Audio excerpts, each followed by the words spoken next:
بسم اللہ الرحمن الرحیم۔ صحیح بخاری شریف۔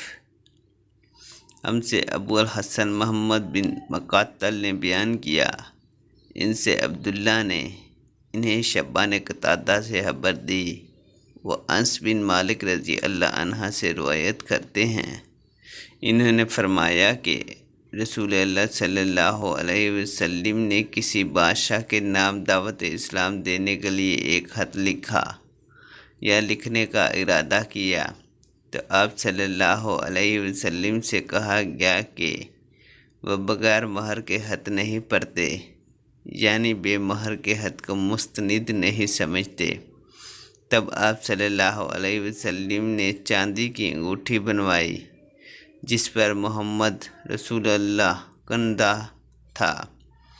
گویا میں آج بھی آپ صلی اللہ علیہ وسلم کے ہاتھ میں اس کی سفیدی دیکھ رہا ہوں۔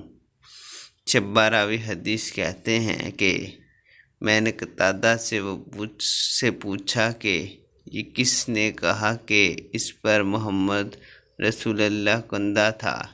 انہوں نے جواب دیا، انس رضی اللہ عنہ